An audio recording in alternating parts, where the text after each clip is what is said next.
아멘. 오늘 저희들에게 주신 은혜의 말씀은 데살로니가 후서 2장 1절부터 8절입니다. 데살로니가 후서 2장 1절부터 8절의 말씀입니다. 하나님 말씀을 봉독해 드리겠습니다.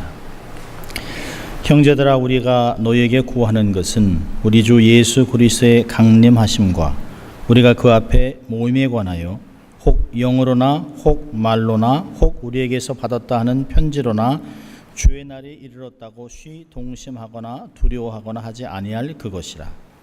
누가 아무렇게 하여도 너희가 미혹하지 말라. 먼저 배도하는 일이 있고 또 불법의 사람 곧 멸망의 아들이 나타나기 전에는 이르지 아니하리니 저는 대적하는 자라. 범사에 일컫는 하나님이나 숭배함을 받는 자 위에 뛰어나 자존하여 하나님 성전에 앉아 자기를 보여 하나님이라 하느니라. 내가 너희와 함께 있을 때에 이 일을 너희에게 말한 것을 기억하지 못하느냐?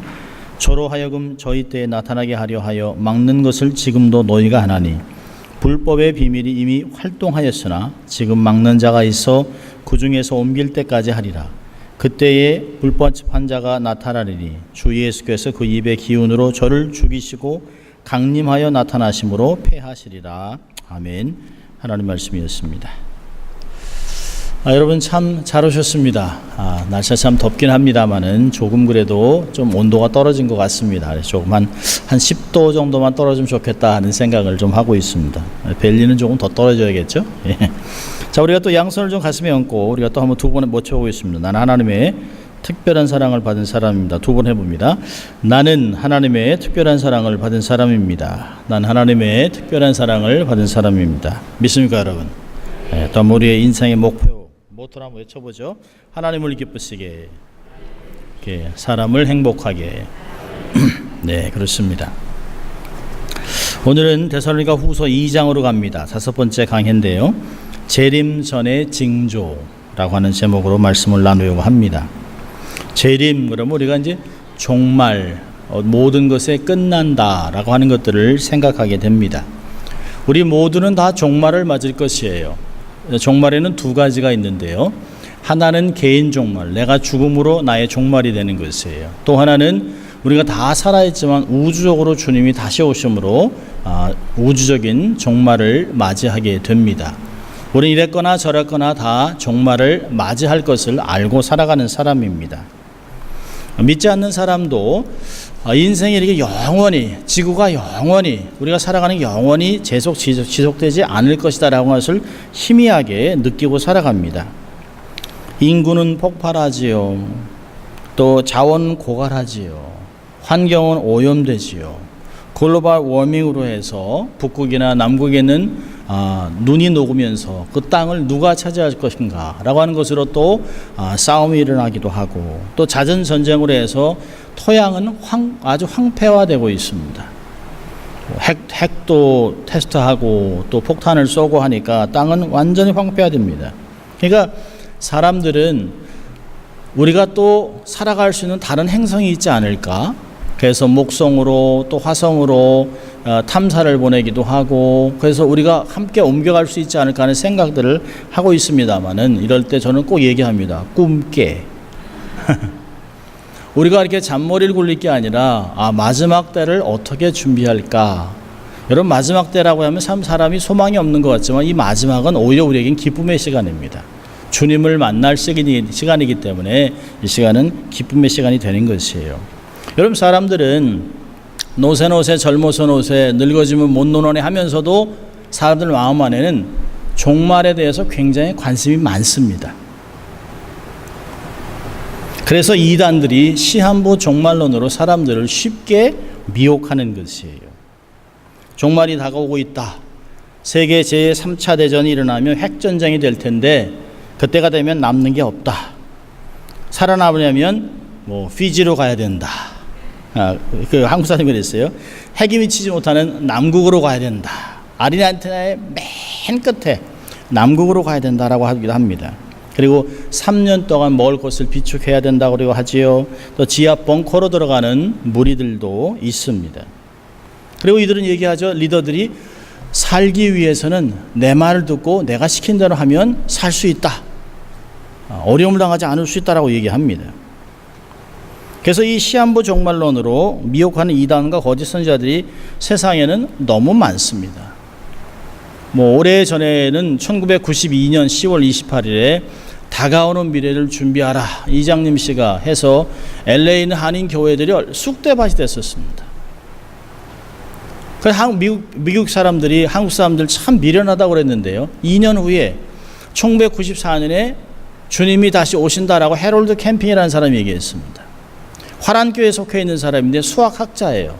그래서 날짜를 다 계산해 보니까 1994년에 주님 오신다고 했는데 불발됐습니다. 1999년 10월부터 해서 2000년이 되면 이제는 완전히 컴퓨터도 다 꺼지고 모든 게 다 끝날 것이라고 얘기해서 Y2K 주님이 오실 것이라고 얘기했지만 결코 일어나지 않았습니다. 여러분 이런 걸 보면 무지하고 무식한 사람들만 이들을 막 쫓다가 패가 망신을 당한 것 같지만 그렇지 않아요. 결코 무식한 자들이 아닙니다. 소위 배운 사람, 소위 잘 나간다고 하는 사람, 수준 있는 사람이 대거 실족했습니다. 여러분 제가 졸업한 웨스트민스터 신학대학원은 정통신학입니다. 정통 중에서 정통이에요. 자유주의 학자에서 볼 때는 골동품 신학교라고 얘기는 하는데요. 정통신학입니다. 자, 근데 이 정통신학교 안에도 제가 다닐 때 1994년에 주님이 다시 재림한다고 믿는 독일 학생이 있었습니다. 독일에서 유학 온 학생인데요. 영어는 기본으로 하고요. 히브리어, 헬라어, 라틴어, 아랍어까지 하는 학생입니다. 거의 천재입니다. 천재. 그런데 자기가 계산을 해보니까 1994년에 주님이 다시 오신다고 하는 게 맞는다는 것이에요. 그래서 교수님이 절대 그렇지 않다라고 설명을 아무리 해도 듣지 않습니다. 여러분 성경에 무식한 사람들만 시한부 종말론에 빠지는 것이 아니에요. 소위 성경을 잘 알고 있다고 하는 사람도 오해를 하기 때문에, 곡해를 하기 때문에, 잘못 해석을 하기 때문에 그렇게 일어날 수 있습니다. 여러분 종말은 두려워할 것이 아니에요. 종말은 하나님의 공의의 심판이 있는 날이라고 얘기했어요. 하나님 때문에, 말씀 때문에, 신앙 때문에 고난을 당한 자들에게는, 환난을 당한 자들에게는 하나님이 안식으로 갚아주고, 또 예수 믿는 사람들을 못 살게 구른 사람들은 그들은 환난으로 견고히 멸망으로 떨어지게 있는 하나님의 공의가 나타나게 되어 있습니다. 또 그날은 주님이 다시 재림하시는 날이기 때문에 우리가 공중에서 주님과 혼인잔치를 하며 즐겁고 행복한 영원한 삶이 시작되는 날이기 때문에 얼마나 행복한 날인지 모릅니다. 예수 믿는 사람 신앙이 좋을수록 죽음에 대한 두려움이 적습니다. 왜? 이제 주님과 만날, 내가 평생 사모하고 사랑했던 그 예수님을 만나는 시간이기 때문에 죽음이 전혀 두렵지 않은 것이에요. 저는 목사이기 때문에 장례식을 자주 갑니다. 그때 보면 임종도 하게 되죠. 그때 보면 평상시에 죽음에 대한 생각을 하면서 주님을 만날 생각을 하고 삶을 살았던 성도들은 죽음에 대해서 아주 담대합니다. 그리고 시신의 영혼이 떠나고 나서 시신이 굳지 않아요. 딱딱하지 않습니다. 그런데 죽음이 두려워서 온몸으로 막 치를 떨었던 사람들의 몸은 딱딱하게 굳어 있습니다.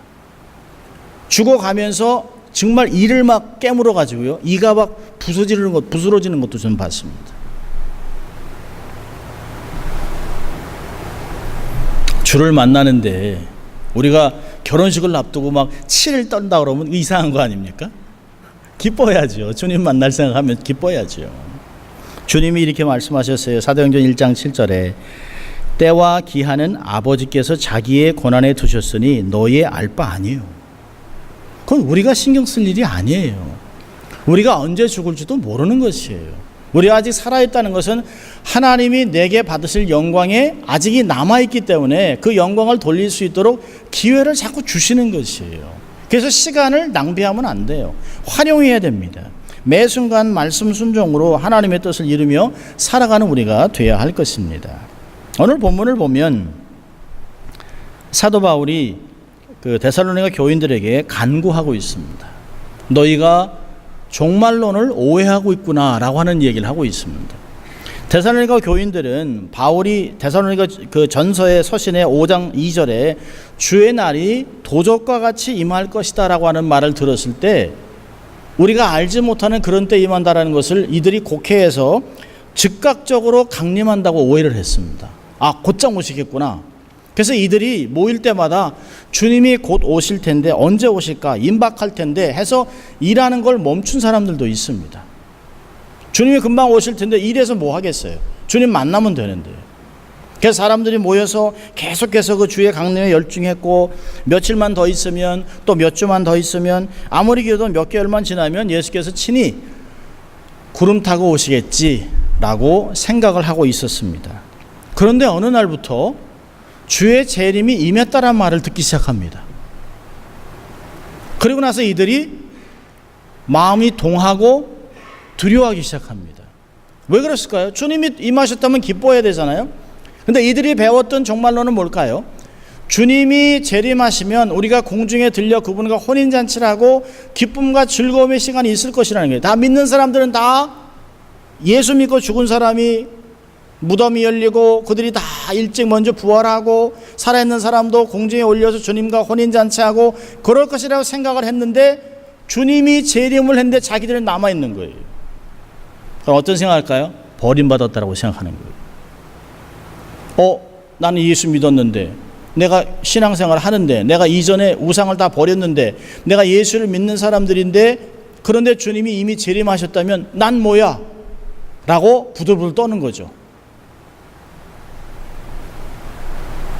고난은 가중될 것이 뻔합니다. 그러니 주님이 오셨다는 말에 이들이 마음이 흔들리고 두려움이 엄습한 것이에요.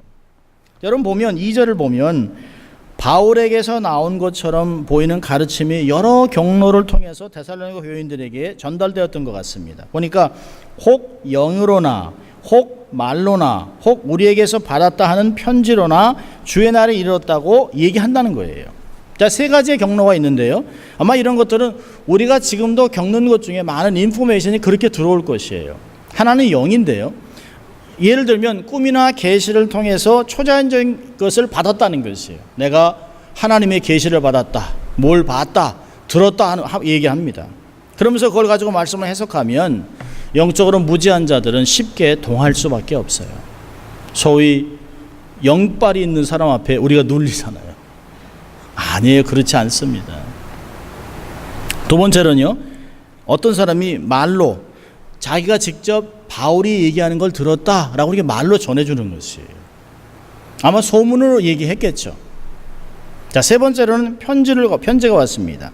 아마 데살로니가 교인들이 바울의 편지 내용을 잘못 이해했거나 거짓 교사들의 위조 편지를 받고 오해했을지도 몰라요.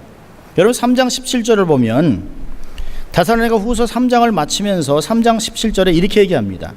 나 바울은 친필로 문안하노니 이 편지마다 표적이기로 이렇게 쓰노라. 직접 썼다는 거예요. 그러니까 이렇게 했다는 얘기는 바울의 편지인 양 많이 잘못된 것이 돌아다닐 수도 있었다는 것이에요. 자, 이 모든 것이 영적인 분별력이 없었기 때문에 무지한 자들이 속임수에 넘어가 혼란을 빚은 것이에요. 여러분 사도 바울이 얘기합니다. 주님이 다시 재림하기 전에 반드시 두 가지 징조가 있다는 것이에요. 여기 보면 3절에 얘기합니다. 누가 아무렇게 하여도 너희가 미혹하지 말라. 먼저 배도하는 일이 있고 후에 불법의 사람 곧 멸망의 아들이 나타나기 전에는 주의 재림이 이르지 않는다는 것이에요. 그러니까 말세지말 주님이 점점 가까이 올 때가 딱 되면 첫째로 나타나는 게 배도라는 거예요. 배교. 이 두 가지를 기억해야 돼요. 이 배도가 뭘까요? 배도라는 그 아포스타시아라는 단어는 반역, 결별, 이미 차지하고 있는 위치를 포기하는 걸 얘기합니다. 정치적으로 군사적인 반란을 의미하는 말인데요. 이것이 마지막 날에 이르실 때 하나님을 대항하는 악의 세력이 출현할 것이다 라고 하는 말을 바울은 여러 번 이야기하고 있습니다. 자, 이 배교가 어디서 일어나나요? 이러한 배도는 하나님을 대적하는 악의 세력은 어디서 발생할까요? 교회에서 발생합니다. 불신자들이 얘기가 아니에요. 이런 불신자들이 하나님 대적하는 것에 대해서 누가 뭐라고 얘기하겠어요? 그들은 모르니까. 그런데 하나님을 이제껏 믿었다라고 하는 그리스도를 믿는 기독교인들이 하나님에 대한 신앙을 버리기 시작하는 것이에요. 이 배도의 사건들이 점점 더 크게 일어나고 있습니다. 네, 하나님께서 당신의 말씀 속에서 계시한 진리를 버리기 시작하는 것이에요. 근데 예수님이 이미 말씀하셨습니다. 마태복음 24장을 보면 말세에 대한 쭉 얘기를 하는데요. 특별히 24장 10절부터 12절을 보면 그때에 마지막 때에 많은 사람이 시험에 빠져 서로 잡아주고 서로 미워하겠으며 거짓 선지자가 많이 일어나 많은 사람을 미혹하게 하겠으며 불법이 성함으로 많은 사람의 사랑이 식어지리라. 여러분, 이때 이것은 믿는 공동체 안에서 일어나는 것이에요. 안 믿는 사람들이 서로 잡아주고 불법이 성한 건 이건 괜찮은 것이에요. 그건 뭐 그들이 하는 것이니까. 근데 예수 믿는 사람들이 안에서 교회에서 싸우고 사람들이 고소를 하고 사람들을 잡아주고 미워하는 일이 계속해서 일어난다는 것이에요. 우리는 이미 이런 것들을 단편적으로 역사 속에서 보고 있지 않습니까? 오래전부터 공개적으로 믿음을 버리고 하나님을 떠나는 일이 벌어지고 있습니다. 제가 한 재작년에 봤던 다큐멘터리인데요. 영국이 어떻게 무슬림화가 되고 있는가를 얘기하는데 사실은 무슬림화가 되면서 정말 무서운 것은 이들이 신앙을 버린다는 것이에요. 이들이 어떤 예식을 하냐면 내가 어릴 때 받았던 세례를 무효하는 예식을 합니다. 내가 어릴 때 유아 세례를 받았거나 세례를 받은 것을 지금은 내가 예수를 믿지 않는 사람이기 때문에 나는 하나님도 믿지 않으니까 내가 받았던 세례를 다 무효하고 정당화하기 위해서 Mother God, 땅의 신을 다른 신들을 섬긴다라고 얘기하면서 피를 흘리는 것을 봤습니다. 정말 무서운 것이죠. 여러분, 만약에 우리의 자녀들이 성장해서 우리가 참 나이가 70, 80 됐을 때 우리의 자녀들이 내가 어릴 때 유아 세례 받은 거 난 싫어요. 예수 안 믿어요. 그래서 교회 앞에 와서 나 예수 믿는 거다 모든 것을 서류 다 파기하고 나는 부처 우상을 섬깁니다라고 한다면 부모들에게는 피멍이 드는 것이에요.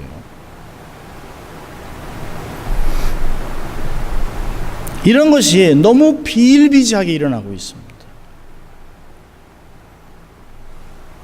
복음 전도하는 것을 우습게 여기죠. 귀찮아하지요. 적대시하지요. 조롱하지요. 복음 전하는 사람에 공연하고 얘기하고 욕을 뿌리고 물을 뿌리고 삐를 쳐서 넘어뜨리기까지 합니다. 기독교를 개독교라고 얘기하죠. 자유분방한 목사들이 동성애를 지지하면서 한다는 말이 예수도 게이였다라고 얘기를 합니다. 목사가. 여러분, 자유신학이라는 게 얼마나 무서운 줄 알아야 돼요. 그러면서 동성애를 지지하면서 하나님이 이들도 사랑하고 예수님도 결혼하지 않았던 게이였다라고 얘기를 해요. 다윗도 동성애였다고 얘기합니다. 아니요, 전혀 그렇지 않습니다. 신학을 공부하지도 않은 사람들이 교회를 소위 얘기해서 교회를 차립니다. 비즈니스 같이. 헌금도 강요하지 않고 직분도 없고 서로 형제자매라고 부르고 자유롭게. 여러분, 이거 아주 위험한 발상입니다. 하나님을 믿던 사람이 믿음이 식어지고요. 이게 선을 넘습니다. 그래서 무당이 되기도 하고 박소가 되기도 해요. 세계 교회 연합회에서는 뭐라고 합니까? 예수님만이 유일한 구원의 길이 아니라는 것이에요. 공식적으로 발표했습니다. 불교에도 있고 다른 종교에도 구원의 길이 다 얘기합니다. 이슬람의 알라, 하나님, 부처, 힌두 다 동일한 목소리를 갖고 평화의 종교라고 이야기합니다. 한국의 통합적 교회들이 앞장서서 교회 혼합을 이루고 있습니다. 여러분, 배도는 교회에서 시작됐습니다. 점점 가속화될 것이에요. 생각을 사로잡아야 합니다. 지난 2000년 동안 기독교의 전통과 예식을 절대로 무시하면 안 됩니다. 물론 전통이나 예식이 하나님 말씀을 벗어났다면 그건 과감하게 개혁을 해야죠. 그래서 정말 건강한 교회는 끊임없이 말씀으로 개혁이 되어야 되는 것이에요. 교리를 거부하고 절대 진리를 부정하고 평화라는 이름 아래 진리를 타협하고 예배를 함부로 취급하고 주님의 피로 세운 교회를 거부하는 이런 행위가 모두 배도의 길로 연결되어 있습니다. 이게 바로 세상에 동화하려 하는 열려있는 교회들이 가는 멸망의 길들입니다.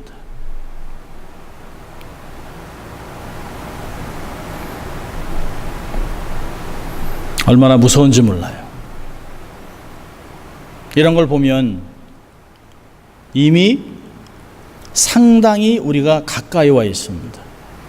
사도 바울이 마지막 때라고 얘기했던 그때보다 얼마나 우리가 주의 재림을 맞이할 시간이 가까웠는지 몰라요. 이전에는 생각지도 못했던 일들이 교회 안에서 버젓이 다 일어납니다. 세상 사람들이 얘기하죠. 뭐 세상과 교회랑 다른 게 없네요. 여러분 반드시 달라야 합니다.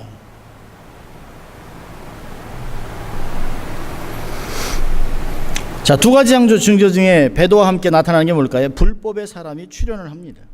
여러분 배도가 있기 위해서는 반드시 불법을 주도하는 사람이 있지요. 근데 역사적으로 여기 보면 불법의 사람을 뭐라고 합니까? 3절에 보니까 멸망의 아들. 역사적으로 사단의 악한 일을 한 사람이 수없이 많았기 때문에 불법의 사람이 누군지 결정하기는 어렵습니다.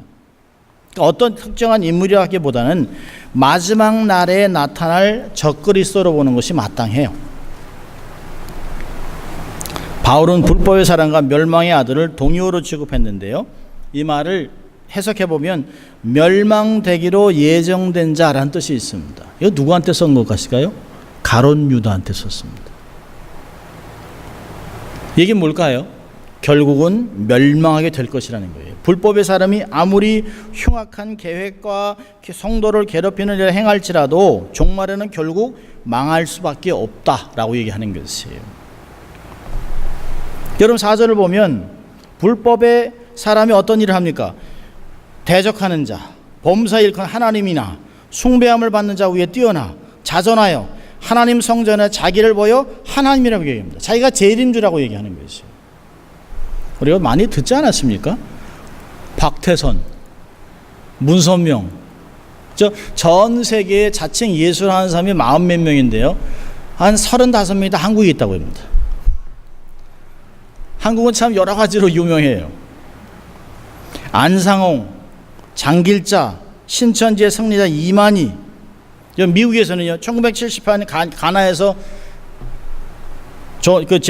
존스타운이라고 해서 거기서 짐 존스를 따라갔던 사람이 한꺼번에 다 독약을 나서 온 사람이 다 죽었습니다. 얼굴을 땅에 박고 모든 사람이 다 죽었어요. 어린아이부터 노년에 이르는까지 다 독약을 넣어서 죽인 후에 마지막에 자기는 총으로 자살했습니다. 1993년에 웨이코 텍사스라는 곳에서 주정부군이 투입된 충격적인 사건이 있었습니다. 안식교에서 분리되어 나온 이단들인데요. 이 데이빗 코렛이라고 하는 사람을 따라갔어요. 이 데이빗 코렛이라는 사람은 계시록을 줄줄줄 외우는 사람입니다. 한국 사람은 2014년부터 시작된 신옥주 피지의 지상낙원 건설. 여러분 이게 점점 많아질 것이에요. 점점 더. 마태복음 24장 4절과 5절에 이런 말씀이 있습니다. 예수께서 대답하여 가라사대 너희가 사람의 미혹을 받지 않도록 주의하라. 많은 사람이 내 이름으로 와서 이르되 나는 그리스도라 하여 많은 사람을 미혹해 하리라. 23절 24절이요. 그때 사람이 너에게 말하되 보라 그리스도가 여기 있다 혹 저기 있다 하여도 믿지 말라. 거짓 그리스도들과 거짓 선지자들이나 큰 표적과 기사를 보여 할 수만 있으면 택한 자들도 미혹하게 하리라. 여러분 능력이 없으면 따라가겠습니까? 말을 들으면 사람이 달변가 기적을 일으키고 병을 낫게 하고 막 이런 일이 막 나타납니다. 예언을 하고 갈수록 더 많은 거짓 선지자가 등장할 것입니다. 요거 대해서는 저희가 다음 주에 9절부터 12절까지를 아주 자세하게 다룰 것이에요. 여러분 사단은 자기의 때가 얼마 남지 않은 것 때문에 우는 사자와 같이 믿는 사람도 실족시키려고 하고 있습니다. 여러분 미혹의 영의 역사가 얼마나 큰지 목사, 교수, 선교사들이 우후죽순으로 떨어집니다. 추풍낙엽이에요. 막 무너지고 있습니다. 그렇게 신학 훈련을 받은 사람들이 어떻게 한꺼번에 저렇게 넘어가냐는 것이에요. 그런데 그런 일이 벌어지고 있습니다. 자, 오늘 여러분 8절을 보세요. 이런 일이 있더라도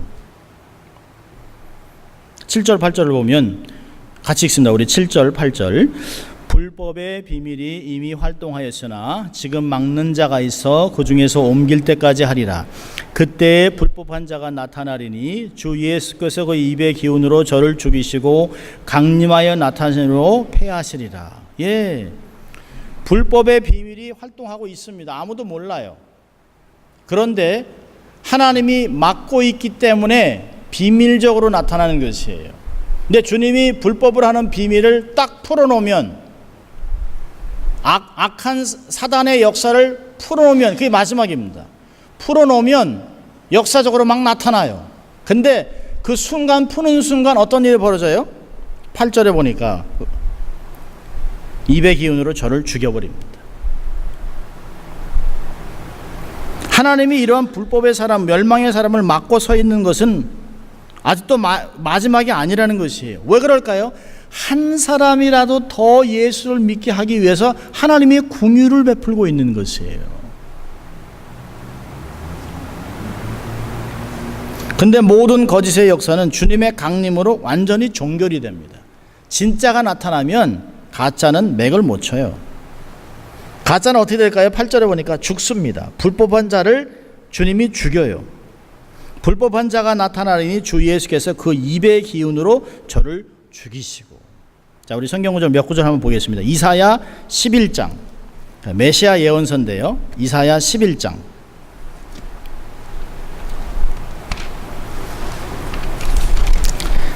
1절부터 4절입니다. 이사야 11장 979면 구약입니다. 예수님의 초림에 대한 건데요. 이사야 11장 1절부터 4절까지 같이 읽습니다.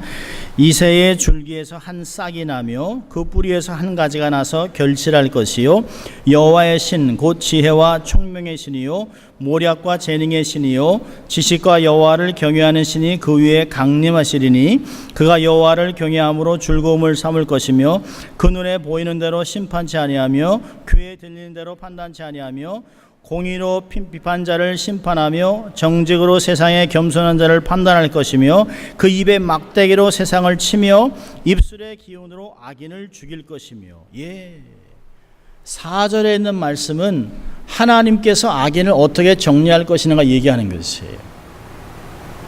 근데 주님이 초림에 오셔서 육신을 입고 광야에서부터 어둠을 물리치기 시작하셨습니다. 그리고 이것이 계시록에 가서 완전히 정리되는데 우리가 계시록 1장 가보겠습니다. 계시록 1장. 요한계시록 1장 16절입니다.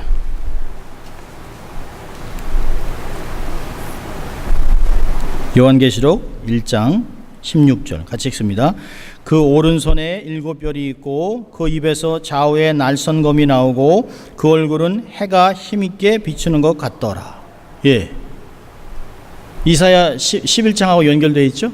자, 우리 요한계시록 19장 예수님의 재림을 가장 드라마틱하게 기록해 놓은 것이 요한복음 19장입니다. 마지막 때에 나타날 주님의 임재를 가장 정확하게 그려놓고 있습니다. 요한계시록 19장 11절부터 16절입니다. 우리 찾으셨으면 우리 같이 읽습니다. 또 내가 하늘이 열린 것을 보니 보라 백마와 탄자가 있으니 그 이름은 충신과 진실이라. 그가 공의로 심판하여 싸우더라. 그 눈이 불꽃 같고 그 머리에 많은 면류관이 있고 또 이름 쓴 것이 하나가 있으니 자기밖에 아는 자가 없고 또 그가 피 뿌린 옷을 입었는데 그 이름은 하나님의 말씀이라 칭하더라.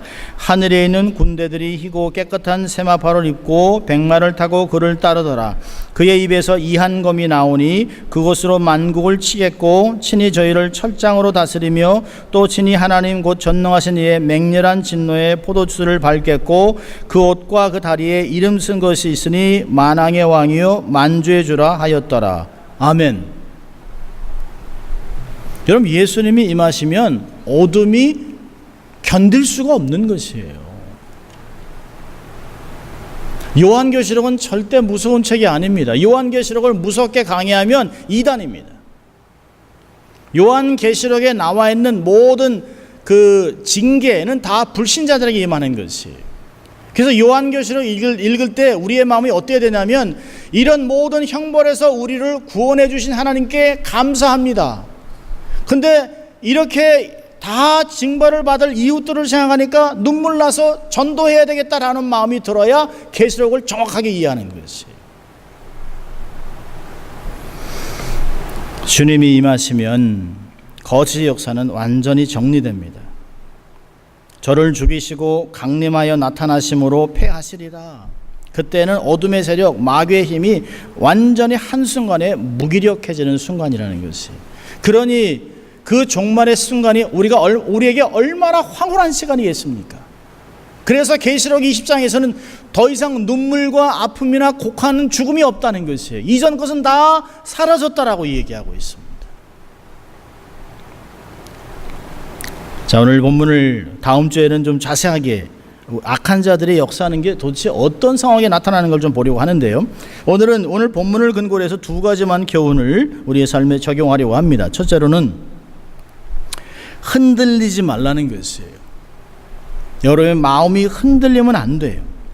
세상에 많은 소문이 있지만 좌로나 우로나 치우치지 마세요. 아직 끝이 아닙니다. 아직은 끝이 아닙니다. 골로새서 2장 6절부터 8절까지 보면 사도 바울이 이렇게 합니다. 그러므로 너희가 예수 그리스도를 주로 받았으니 그 안에서 행하되, 7절에 그 안에 뿌리를 박으며 세움을 입어 교훈을 받은 대로 믿음에 굳게 서서 감사함을 넘치게 하라. 8절입니다. 누가 철학과 헛된 속임수로 너희를 노략할까 주의하라. 이것이 사람의 유존과 세상의 초등학문을 쫓음이요 그리스도를 쫓음이 아니니라. 얼마나 정확한지 몰라요. 여러분, 재미있는 설화가 아닙니다. 예배는 재미가 중요한 것이 아니에요. 예배는 하나님의 진리의 말씀이 내 삶에 와 닿는 시간입니다. 하나님이 내게 성령을 통해서 거룩한 말씀을 새겨주는 시간입니다. 얼마나 중요한지 몰라요. 고린도전서 15장 58절에 그래서 사도 바울은 형제들아 견고하여 흔들리지 말며 주의 일에 더욱 힘쓰는 자들이 되라. 이는 너희 수고가 주 안에서 헛되지 않은 줄을 알미니라. 이렇게 힘들고 어려워도 주의 말씀을 잘 지키고 선한 일을 하는 게 헛되지 않다는 것이에요. 누가 예배드리는 게 헛되다고 얘기합니까?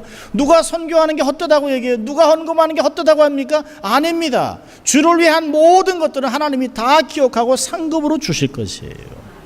헛되지 않습니다. 솔로몬은 모든 것이 헛되다고 얘기했어요. 그러나 하나님을 경외하고 하나님의 말씀을 지키는 것이 가장 가치 있다고 사도 바울은 여기서 다시 적용하고 있는 것이에요. 말씀을 늘 가까이 해야 합니다. 흔들리지 않기 위해서는. 아무리 그럴듯한 경로를 통해서 주어지는 가르침이라고 하더라도 결코 속아서는 안 돼요. 진리에서 이탈하면 안 됩니다. 흔들리지 마세요. 마음의 허리를 굳게 동이라. 베드로전서 1장 13절은 이야기하고 있습니다. 자, 두 번째로 교훈을 보면 영분별력을 개발하라는 것이에요. 영분별력. 성령의 인도하심으로 주의 선하시고 온전하고 기쁘신 뜻이 무엇인가를 분별하라고 로마서 12장 2절은 이야기하고 있습니다. 우리가 분별해야 할 것은 재밌고 재미없고가 아닙니다. 이게 하나님의 뜻인지 하나님의 뜻이 아닌지를 분별하는 것이에요. 정확하게 감정에 흔들리지 말고, 신앙은 느낌이 아닙니다. 필링이 아니에요. 내가 하기 싫은데 라도 예배드려야 합니다. 나 이거 하기 싫은데도 헌신해야 합니다. 사람은 느낌 들어가면 반드시 영적으로 죽습니다. 베드로전서 5장 8절에는 근신하라 깨어라 너희 대적마귀가 우는 사자같이 두루다니며 삼키자를 찾는다. 깨어 있어야 합니다. 절대로 술 취하고 방탕해서 영적으로 무뎌지면 안 돼요. 성령의 충만함을 받으라고 에베소 5장 18절은 얘기합니다. 여러분, 세상이 돌아가는 것을 정신을 바짝 차리고 직시해야 합니다. 말씀만이 모든 것의 기준이에요. 우리의 경험, 우리의 세상에 있는 노하우, 학문이 절대로 기준이 될 수 없어요. 학문 그렇게 중요하죠. 그 학문 순식간에 무너질 수 있어요. 경험, 세상이 얼마나 바뀌고 있는데요. 세상 노하우 10년 전에 갖고 절대 안 됩니다. 하나님 말씀 1.1핵도 변하지 않고 땅에 떨어지지 않는 그 말씀만을 지키는 것이 얼마나 중요한지 몰라요. 모든 것을 볼 때 말씀으로 재보는 것이. 우리는 점점 영적으로 혼탁해지는 시대를 살아가고 있습니다.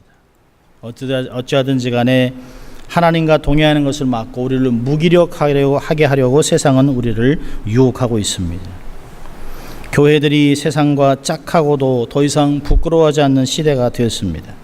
이럴 때 진리에 더 견고하게 뿌리를 내리고 영적인 분별력으로 세상의 모든 거짓을 이겨나가는 정말 강한 군대, 하나님의 성도가 될 수 있기를 주의 이름으로 축원합니다. 기도하겠습니다. 하나님 아버지, 감사합니다. 오늘도 마지막 때를 살아가는 저희들에게 말씀으로 권면해 주신 것 감사합니다. 하나님, 매 순간마다 말씀을 가지고 분별하고 마음을 부여잡고 하나님을 잘 섬기기로 결정하여 세상에서 승리하는 귀한 성도들 다 될 수 있도록 하나님 축복하여 주시옵소서. 감사하고 예수님 이름으로 기도합니다. 아멘. 이제 일어나서